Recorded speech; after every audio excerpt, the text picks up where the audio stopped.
વડોદરા શહેરના સમા વિસ્તારમાં ઇજારદારની હલકી ગુણવત્તાની કામગીરીના કારણે એક ટ્રાવેલ્સની બસ ખાડામાં ફસાઈ જવાની ઘટના સામે આવી છે. વડોદરા શહેરની એક આગવી ઓળખ ગાયકવાડ શાસન સમય હતી.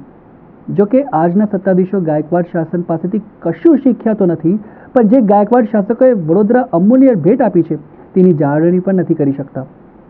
થોડા સમય પહેલાની વાત છે કે મુખ્યમંત્રીએ પણ વિકાસમાં પાછળ રહી ગયેલા વડોદરા શહેર માટે કારણભૂત પરિબળોની માહિતી પૂછી હતી.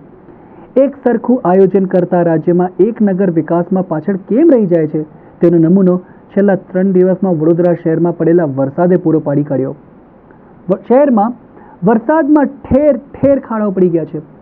જે સ્થાને છેલ્લા 1 વર્ષમાં ડ્રેનેજ લાઇન, પાણીની લાઇન તેમજ વરસાદી કાંસનું કામ થયું હોય ત્યાં અધૂરા પુરાણને કારણે, ગુણવત્તાના અભાવના કારણે રસ્તો બેસી જવાની સમસ્યા ઊભી થઈ છે. અધૂરા પુરાણ ઉપર જ ઇજારદારોએ ડામર પાથરીને રોડ પણ બનાવી દીધો છે, જે રોડ હવે સામાન્ય વાહનોનું વજન સહન નથી કરી શકતો.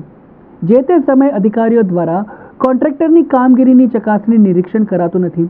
પરિણામે હવે સમસ્યાઓ સર્જાઈ રહી છે. શહેરના સમા વિસ્તારમાં જવાહરનગરની સામે પસાર થતી એક બસ રસ્તો બેસી જવાને કારણે ખાડામાં ફસાઈ ગઈ હતી. બસને બહાર કાઢવા માટે ક્રેન મંગાવી પડી હતી અને ભારે જહેમતે ખાડામાં ફસાયેલી બસને બહાર કાઢવામાં આવી હતી. જે પ્રમાણે વરસાદી પાણીના નિકાલ માટેની વ્યવસ્થા મહાનગરપાલિકામાં થવી જોઈએ તે પ્રમાણેની વ્યવસ્થા શહેરમાં થઈ નથી. હજી તો ચોમાસાનો પ્રારંભ છે ત્યારે ઠેર ઠેર રસ્તો બેસી જવા તેમજ ભૂવા પડવાની સમસ્યાઓ શરૂ થઈ ગઈ છે. વેરો ભરતી વડોદરાની પ્રજાને સુવિધાઓના બદલે માત્ર સમસ્યાઓનો સહેવાનો વારો આવ્યો છે, જેને લઈને પ્રજામાં તંત્ર સામે રોષ છલકી ઉઠ્યો છે.